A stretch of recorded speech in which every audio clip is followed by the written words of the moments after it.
Hello, my name is Sophie and welcome to today's video. Today I'm going to be talking about driving. I turned 22 2 weeks ago and I do not hold a full driver's license. I've been able to learn to drive for 5 years and I had my first driving lesson at the beginning of this month.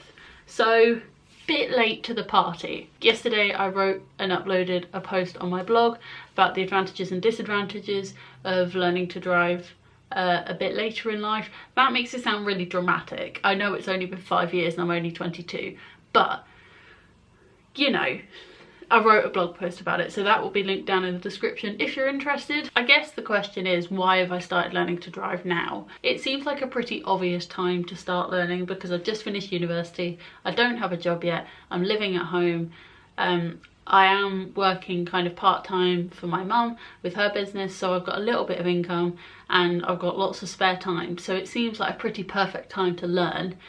But that's kind of not what inspired it. My boyfriend Lucas, who is featured quite a lot on my channel, I'm sure you can find him if you go have a nosy, he got a graduate job on his graduation day, ironically, and the only condition they had that he needed to fulfill before he started is that he had to be able to drive.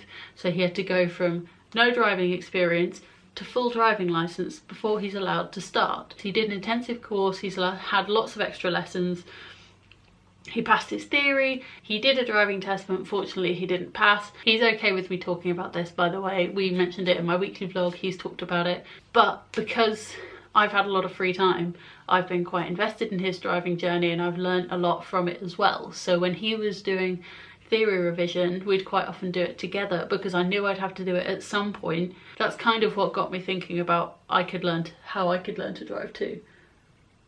Sorry, there was a car just pulled up. Cars everywhere. All I'm talking about is cars. So then one night, it was like 9 PM, which is very late for me. I was like, you know what, I could just book a lesson and then I could book my theory too, because otherwise it will just get forgotten about and I won't do it. So I booked a lesson and I booked my theory.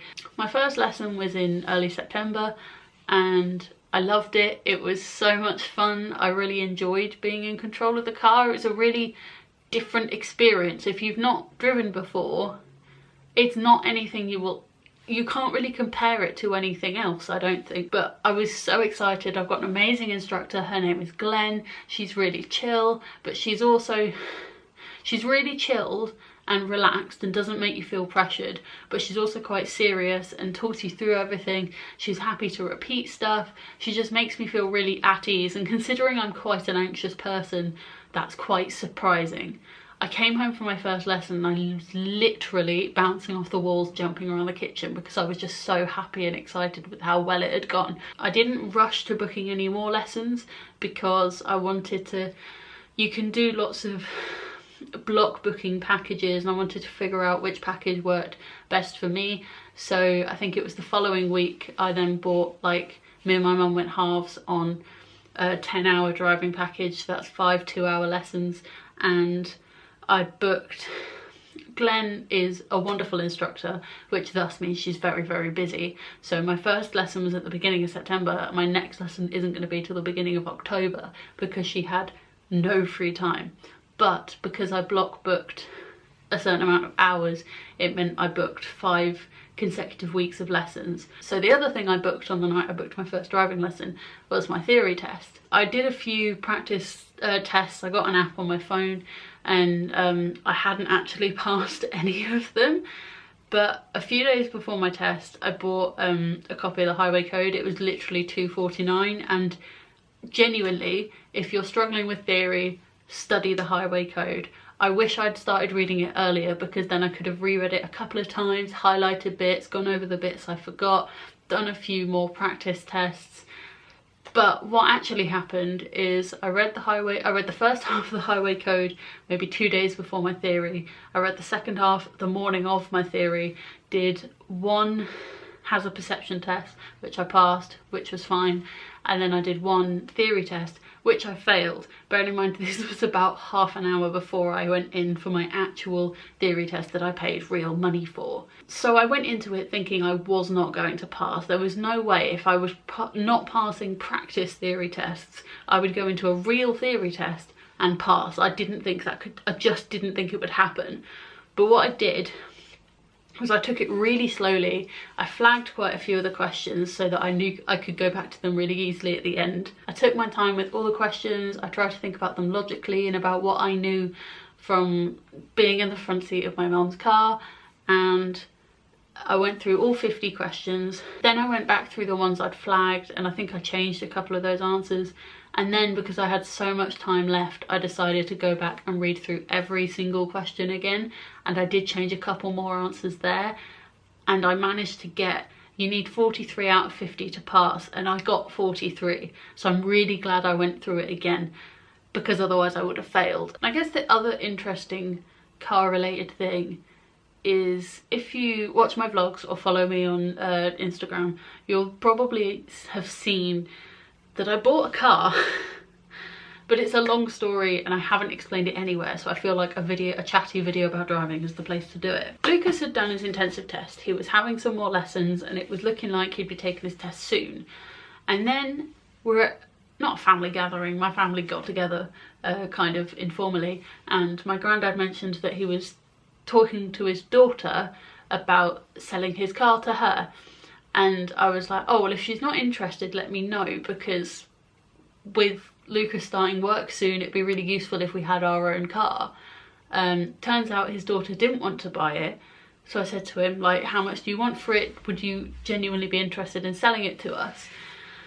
And he was. So he has a 2003 Vauxhall Corsa. It's a 1.7 litre, which I think is bigger than most Vauxhall Corsas from 2003, because most of the ones I've seen have been 1.2 litres. It's a really good little car. It runs really well. There's some scratch marks on the like roof of it, but it's beautiful. I call him Clifford. I'm kind of in love with him.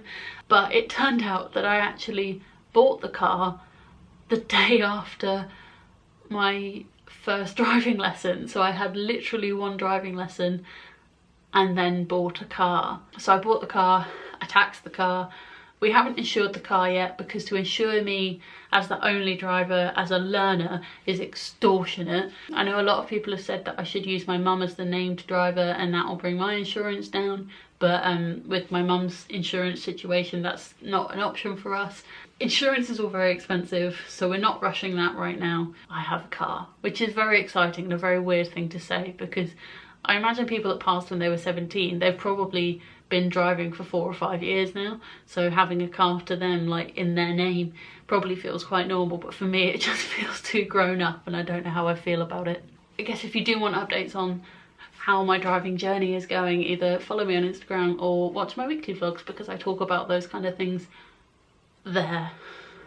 Good. So thank you for watching. I hope you enjoyed this video. Give it a thumbs up if you did. Leave a comment down below if you've got any questions about driving or any advice or anything that could help me out, because your girl has a car and I might be a threat to people on the road. And please do subscribe, because I've got loads more content coming your way, hopefully more regularly than I have been uploading at the moment. Though I've been pretty regular with my weekly vlogs, so I'm quite proud of that. Thank you for watching. I hope you're having a lovely day. Sorry I talk so much with my hands. Bye. Bye, friends.